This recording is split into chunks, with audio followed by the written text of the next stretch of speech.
Pressure cooker recipe number 2। এটা কিন্তু আমার প্রথমবার বানানো প্রেশার কুকারে উপমা। আমাদের উপমা খেতে খুব ভালো লাগে, কিন্তু এখানে যেহেতু কারি পাতা পাইনি আর সর্ষে, কালো সর্ষে এটাও আমি দিইনি, কারণ শুধু শুধু কিনে কী হবে, যেখানে আমাদের মিক্সার গ্রাইন্ডার নেই যে সর্ষে বাটা দিয়ে কিছু করব। তো নর্মালি জিরে ফোড়ন দিয়ে আর ধনে পাতা দিয়ে আর সবজি দিয়ে করলাম। ফার্স্টে ভীষণ ভয় পেয়ে গিয়েছিলাম, দেখছি যে নিচে সব লেগে যাচ্ছে, এবারে কি হবে। আমি তো সমানে ইন্ডাকশানটা কমিয়ে কমিয়ে করছিলাম। তারপরে দেখলাম নিচে যেগুলো লেগেছিল, প্রেশার কুকারটা খানিকক্ষণ ঠান্ডা করার পর দেখলাম সব উঠে গেল। আমি ভাবছিলাম যে অতটা সুজি নষ্ট হবে, নিচটা সব ধরে গেল, কি হবে।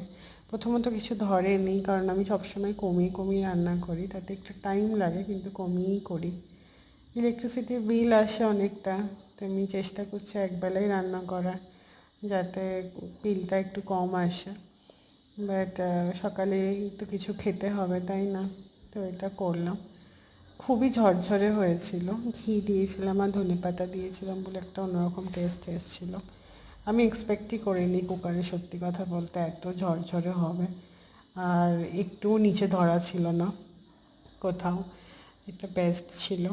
আর আমরা নর্মালি প্রেশার কুকারে একটা খিচুড়ি টাইপের খাই এভরিডে, ওই যে দূরে সবজিগুলো কাটা আছে দেখছো, পেঁয়াজ, রসুন, আদা, টমেটো আর বাকি যা যা সবজি থাকে একসাথে দিয়ে একটু খিচুড়ি টাইপের করে খাই। দূরে অনেকেই থাকো, একা থাকো, কুকারে যে শুধুই মাত্র খিচুড়ি হয় তা না, আমি পর্কও বানিয়েছি, চিকেন বানিয়েছি, জিরা রাইস, পোলাও, ওগুলো তো বানাই। তো তার সাথে সাথে এই সমস্ত রান্নাগুলোও হয়, কিন্তু একটু ব্রেকফাস্টে উপমা বা আই থিঙ্ক পোহাও হবে, যদিও আমি ট্রাই করিনি, করলে নিশ্চয়ই ভিডিও আপলোড করব।